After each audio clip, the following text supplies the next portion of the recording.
नमस्कार दोस्तों, आप सभी से हमारी एक गुजारिश है। आप सभी हमारे साथ बोलें, 3 बार बोलें। भारत माता की जय। भारत माता की जय। भारत माता की जय। जय हिंद। जय हिंद। जय हिंद।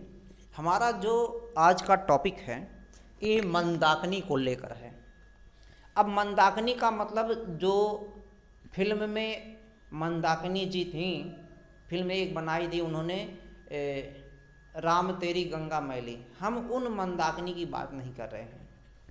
और एक मंदाकिनी जो है नदी है, आप उत्तराखंड में भी देखेंगे और एक उत्तर प्रदेश के चित्रकूट में, एमपी के बॉर्डर के पास में भी, वहाँ पर भी मंदाकिनी एक नदी है।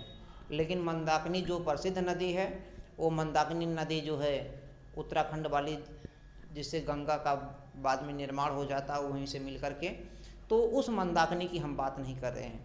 हमारा जो मंदाकिनी है ये अरबों तारों के मिलने से जो एक समूह बना है, उस हम मंदाकिनी की बात कर रहे हैं। आप सुने होंगे जब ब्रह्मांड का निर्माण हो रहा था, ब्रह्मांड का निर्माण हो रहा था, कॉस्मोस, जब ब्रह्मांड का निर्माण हो रहा था। और ये ब्रह्मांड निर्माण कैसे हुआ? ब्रह्मांड में विस्फोट हुआ था। क्या हुआ था? विस्फोट हुआ था। विस्फोट से अपार मात्रा में क्या निकला है? गैस। अपार मात्रा में गैस। इन्हीं गैसों के पुंज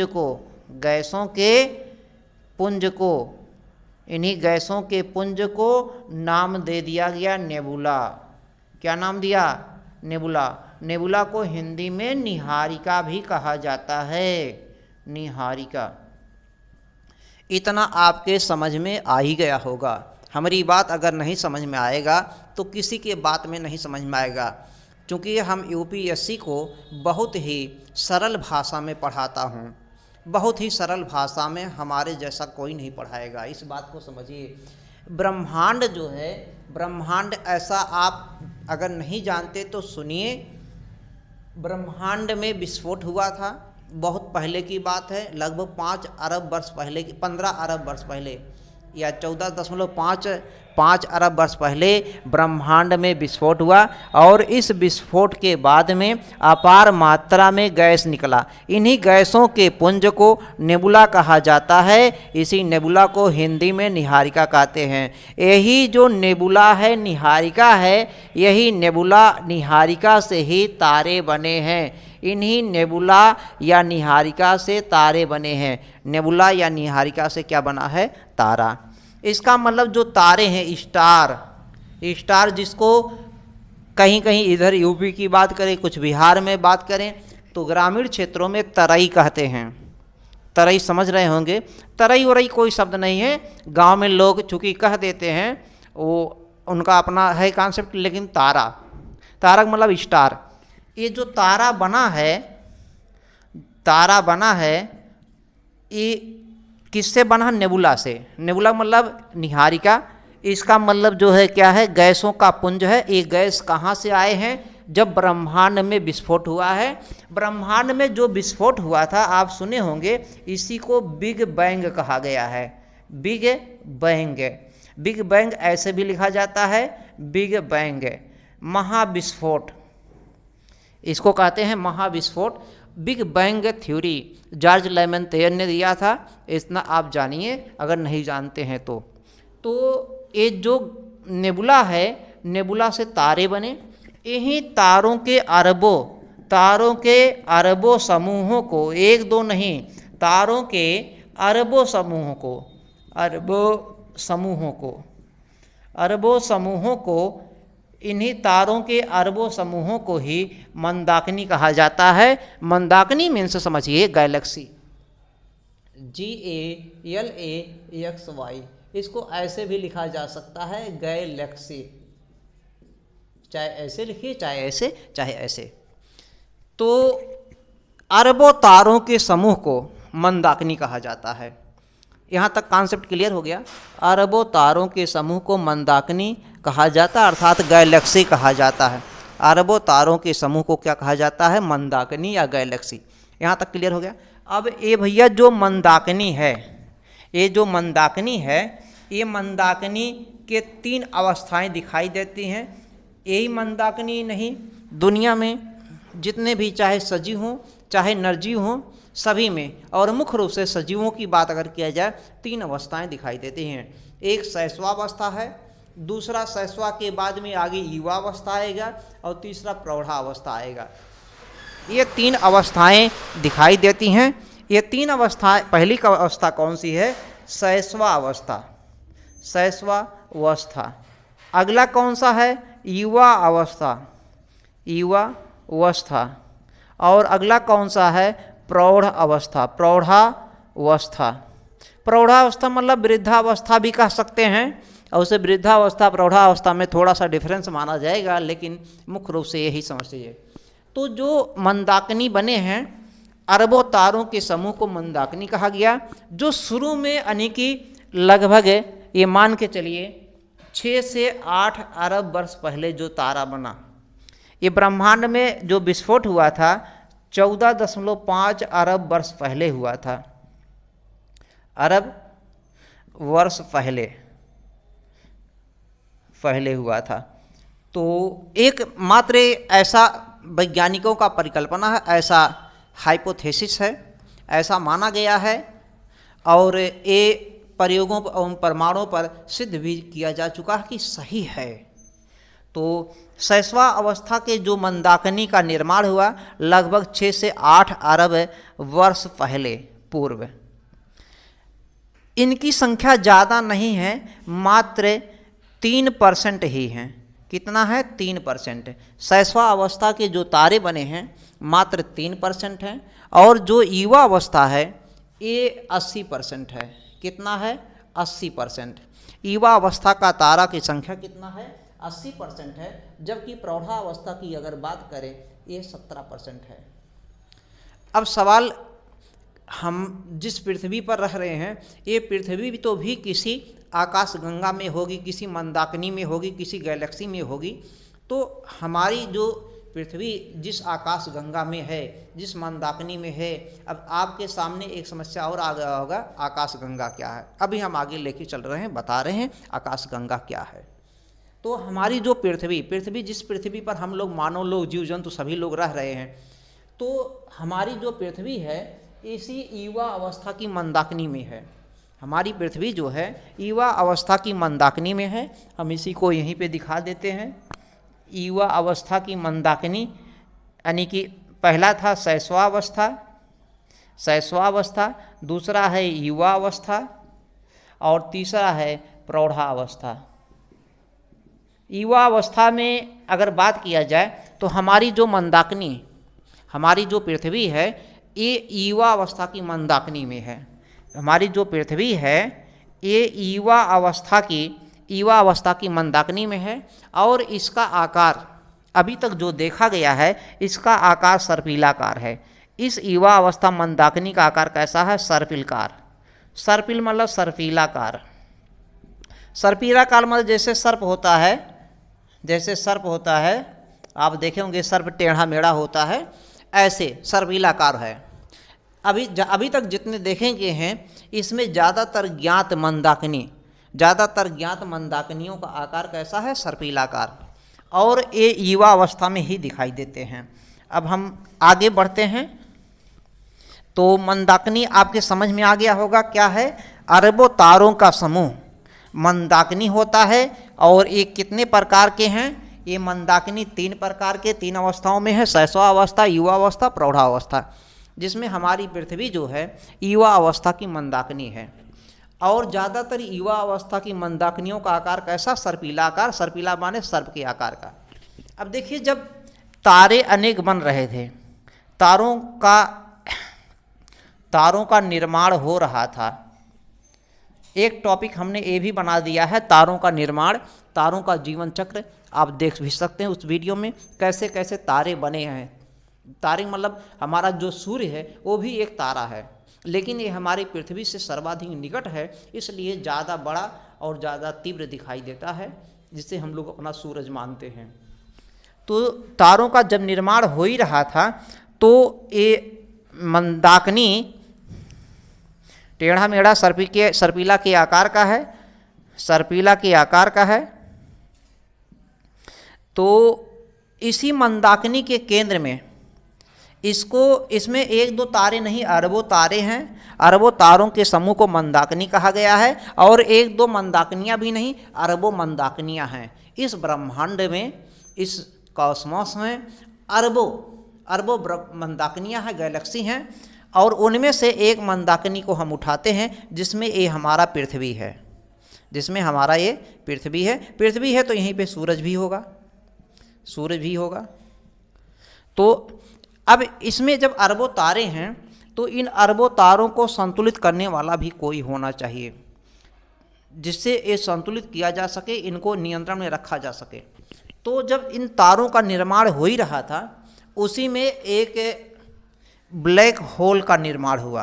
किसका निर्माण हुआ? Black hole. ब्लैक होल मतलब होता काले गड्ढे जैसा एक है। इसका मतलब ब्लैक होल इसलिए नाम दे दिया, काला गड्ढा। इसके पास गुरुत्वीय संतुलन यानी कि गुरुत्वाकर्षण शक्ति सर्वाधिक है, बहुत ज़्यादा है। गुरुत्वाकर्षण शक्ति,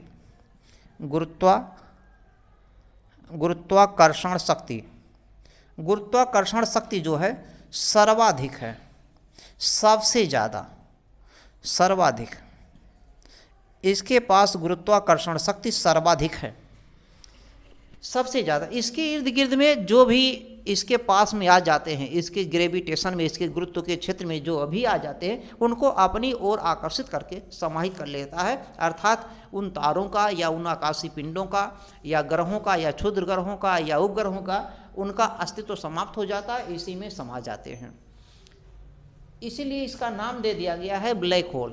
एक टॉपिक हमने बना दिया है ब्लैक होल का। ब्लैक होल क्या होता है, ब्लैक होल का थ्योरी कैसे कैसे सुब्रमण्यम चंद्रशेखर ने दिया था, इसके संदर्भ में इसको अलग से हमने बता दिया विस्तार में।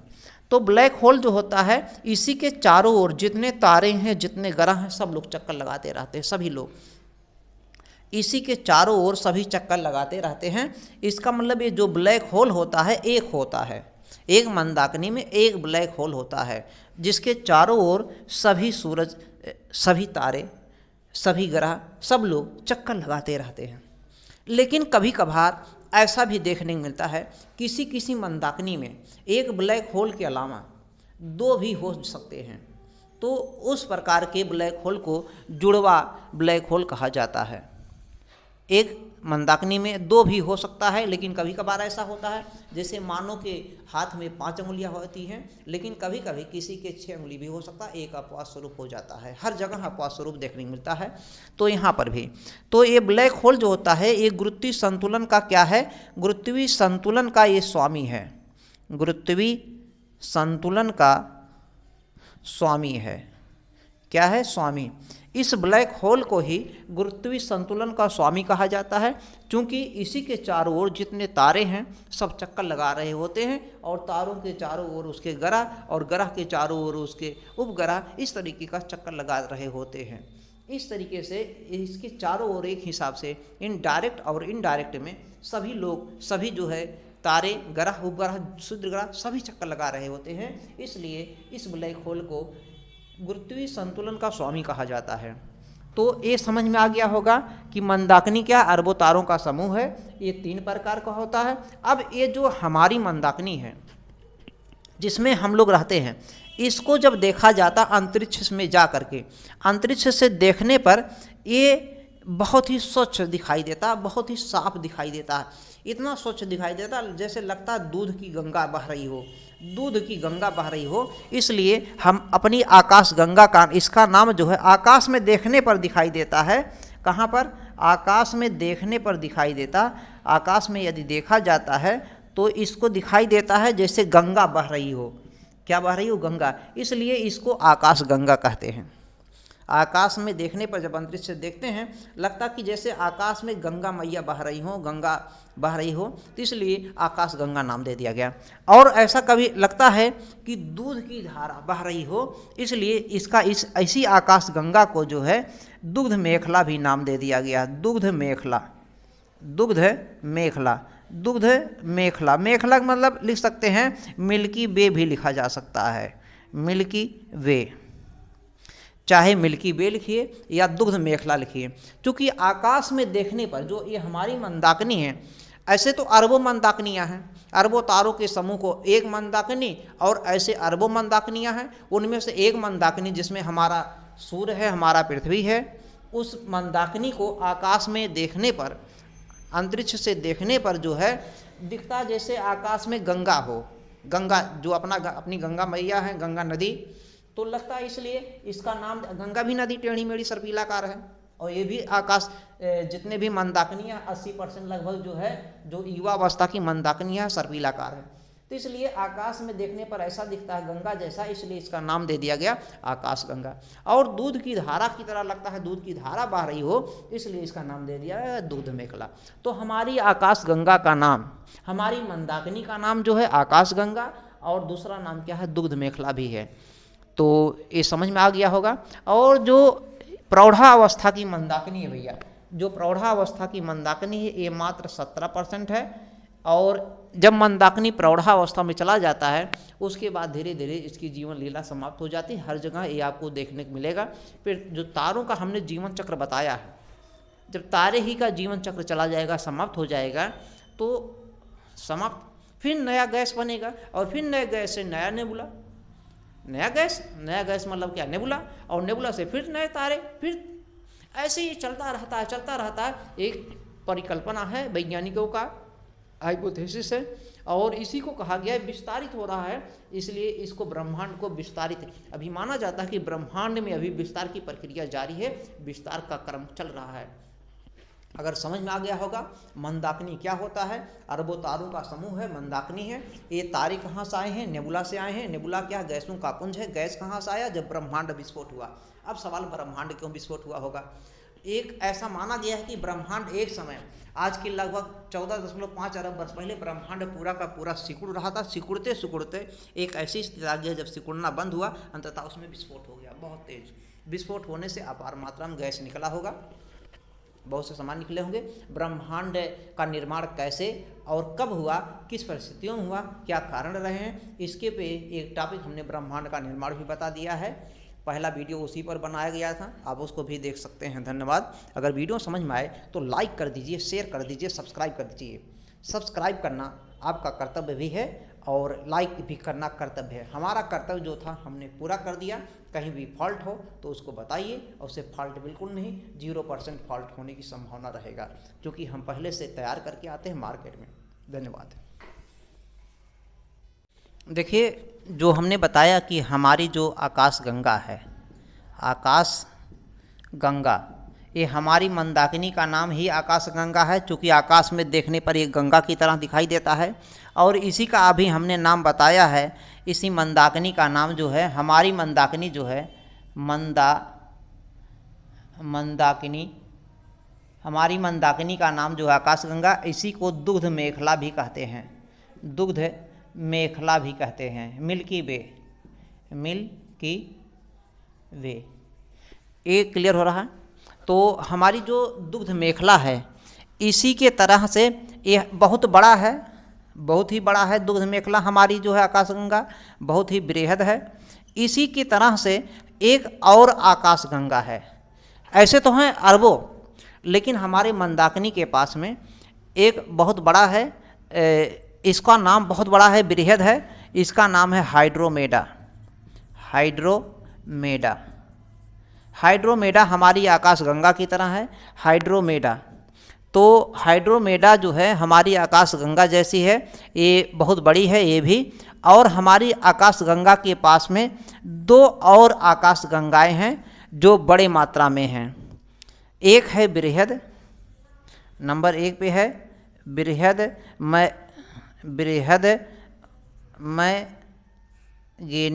मैग्लेनिक मैगलेनिक कैसा लिखा है भैया?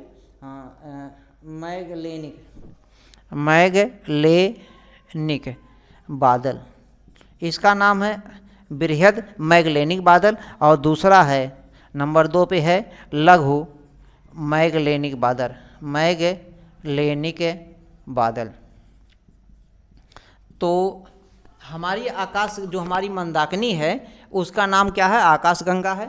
इसी को दुग्ध मेखला भी कहते हैं, इसको हम पहले बता चुके हैं। और ये बहुत बड़ा है। इसी के समान एक और बड़ा है आकाशगंगा, जो हमारी मंदाकिनी आकाशगंगा बहुत ही बड़ा है। इसी के समान एक और बड़ा है, इसका नाम है हाइड्रोमेडा।